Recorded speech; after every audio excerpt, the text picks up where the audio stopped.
घटक चौथा, मूल्यमापन आणि शालेय प्रणालीचे विहंगावलोकन. मूल्यमापन, पारंपरिक अर्थ आणि रचनात्मक दृष्टिकोन. मूल्यमापनाचा अर्थ. मूल्यमापन म्हणजे विद्यार्थ्याच्या शिक्षण, आकलन, कौशल्य आणि प्रगतीबद्दल माहिती गोळा करणे. यामुळे शिक्षकाला कळते की विद्यार्थ्याने काय शिकले आहे, विद्यार्थ्याला काय समजलेले नाही, विद्यार्थ्याला कोणत्या अडचणी आहेत, विद्यार्थ्याला कोणत्या प्रकारच्या मदतीची गरज आहे, शिकवण्याच्या पद्धती प्रभावी आहेत का. उदाहरण, शिक्षक इयत्ता 5वीच्या विद्यार्थ्यांना अपूर्णांक शिकवतात. शिकवल्यानंतर शिक्षक काही प्रश्न देतात, जसे 1/2 + 1/4 बरोबर किती. उत्तरे तपासून शिक्षकाला समजते की कोणत्या विद्यार्थ्यांना अपूर्णांक समजले आहेत आणि कोणाला अधिक सरावाची गरज आहे. मूल्यमापनाचा पारंपरिक अर्थ. पारंपरिक दृष्टिकोनातून मूल्यमापनाचा उपयोग मुख्यतः विद्यार्थ्याचे शिक्षण मोजण्यासाठी आणि त्याचे मूल्यांकन करण्यासाठी केला जातो.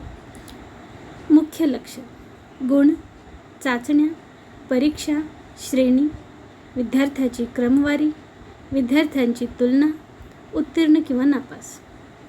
शिक्षकच काय तपासले जाईल आणि कसे मूल्यांकन केले जाईल हे ठरवतो. उदाहरण, शिक्षक 50 गुणांची गणिताची चाचणी घेतो. एका विद्यार्थ्याला 45 गुण मिळतात आणि दुसऱ्याला 25 गुण. शिक्षक प्रामुख्याने गुणांवरून त्यांच्या कामगिरीचा अंदाज घेतो. पारंपरिक मूल्यमापनाची वैशिष्ट्ये. मुख्यतः परीक्षाभिमुख, गुण आणि श्रेणीवर लक्ष. विद्यार्थ्यांची एकमेकांशी तुलना होते. सहसा शिकवणीनंतर होते. शिक्षकाची मुख्य भूमिका असते. लेखी चाचण्या सामान्यतः वापरल्या जातात. अंतिम निकालावर भर. चुका मुख्यतः अपयश म्हणून पाहिल्या जातात. मूल्यमापनाचा रचनात्मक दृष्टिकोन.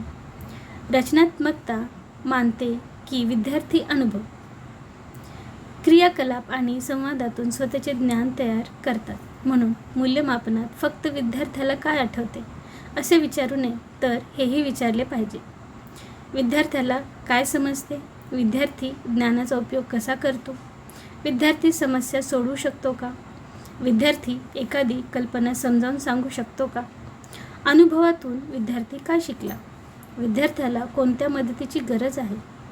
मूल्यमापन हे शिकवणे आणि शिकण्याचा सततचा भाग बनते. उदाहरण, फक्त वनस्पतींची व्याख्या लिहायला न सांगता शिक्षक विद्यार्थ्यांना सांगतो: वनस्पतीचे निरीक्षण करा, वनस्पतीचे चित्र काढा, त्याचे भाग ओळखा, प्रत्येक भागाचे कार्य समजावून सांगा, एक छोटी वनस्पती लावा आणि तिची वाढ पहा. या क्रियाकल्पामधून शिक्षक विद्यार्थ्याचे शिक्षण मूल्यमापन करतो. रचनात्मक मूल्यमापनाची वैशिष्ट्ये. विद्यार्थी सक्रिय शिकणारा असतो.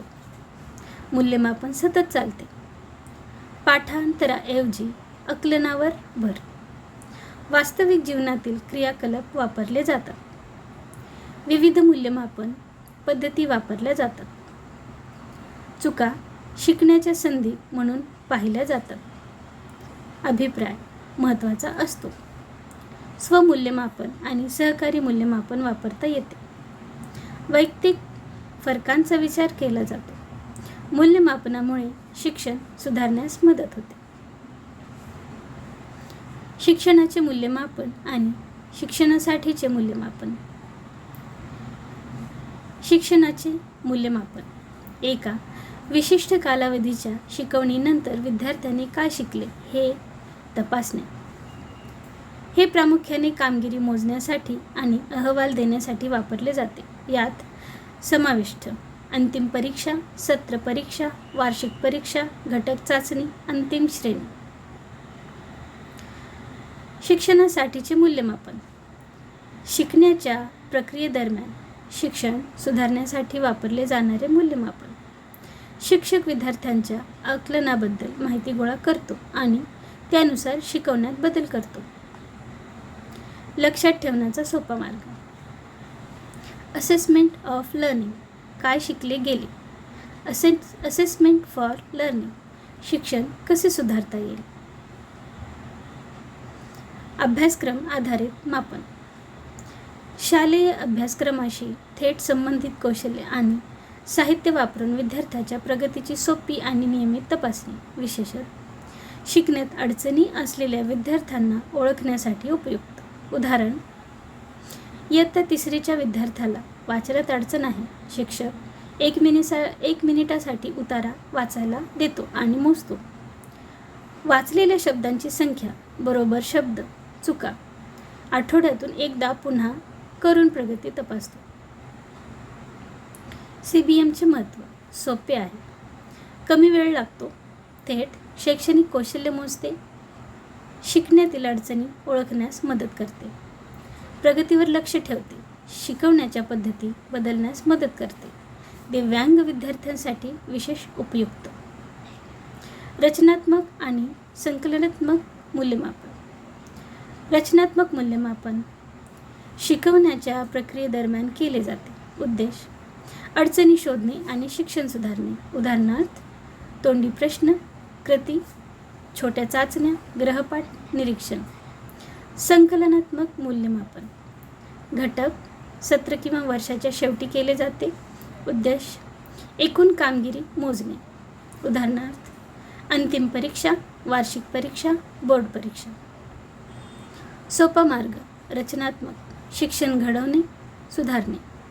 संकलनात्मक शिक्षणाची बेरीज करणे. शालेय मूल्यमापनातील महत्त्वाच्या संकल्पना. विद्यार्थ्यांचे वर्गीकरण, निकालानुसार विद्यार्थ्यांना वेगळे करणे. गुण, कामगिरीसाठी दिलेले संख्यात्मक गुण. श्रेय, विषय पूर्ण केल्याबद्दल दिलेले मूल्य. श्रेणीकरण, अक्षरे किंवा पातळ्यामध्ये कामगिरी दाखवणे. पर्याय, शिक्षण दाखवण्यासाठी विद्यार्थ्यांना पर्याय देणे. पर्यायी प्रमाणपत्रे, पारंपरिक परीक्षेऐवजी इतर मार्गाने कौशल्य दाखवणे. पारदर्शकता, मूल्यमापन प्रक्रिया स्पष्ट आणि न्याय असणे. अंतर्गत आणि बाह्य प्रमाण, शाळेतील आणि बाहेरील संस्थेद्वारे मूल्यमापन. सुधारण्याची संधी, पुन्हा परीक्षा देऊन गुण सुधारण्याची संधी. एका ओळीत अर्थ. चांगले मूल्यमापन म्हणजे फक्त गुण देणे नाही, तर विद्यार्थ्यांना समजून घेणे, त्यांच्या गरजा ओळखणे, शिकवणे, सुधारणे आणि प्रत्येक विद्यार्थ्याला प्रगती करण्यास मदत करणे आहे. थोडक्यात नोट्स. मूल्यमापन, अर्थ आणि दृष्टिकोन. मूल्यमापन म्हणजे विद्यार्थ्याचे शिक्षण, आकलन, कौशल्य आणि प्रगती तपासणे. पारंपरिक मूल्यमापन. भर, गुण, परीक्षा, श्रेणी, क्रमवारी. वैशिष्ट्य, परीक्षाभिमुख, तुलना होते, शिकवणीनंतर होते, लेखी चाचण्या, चुका, अपयश. उदाहरणार्थ, 50 गुणांची चाचणी. रचनात्मक मूल्यमापन. आकलन, उपाययोजन, समस्या सोडवणे. वैशिष्ट्ये, विद्यार्थी सक्रिय, सतत मूल्यमापन, कृती आधारित, अभिप्राय महत्त्वाचा, चुका बरोबर शिकण्याची संधी, स्वमूल्यमापन. उदाहरणार्थ, वनस्पतीचे निरीक्षण, चित्र, वाढ नोंदवणे. असेसमेंट ऑफ लर्निंग, कालावधीनंतर काय शिकले हे तपासणे. उदाहरण, अंतिम परीक्षा, वार्षिक परीक्षा. असेसमेंट फॉर लर्निंग, शिकण्यादरम्यान सुधारण्यासाठी शिक्षक शिकवण्यात बदल करतो. अभ्यासक्रम आधारित मापन. अभ्यासक्रमाशी थेट संबंधित कौशल्याची नियमित तपासणी.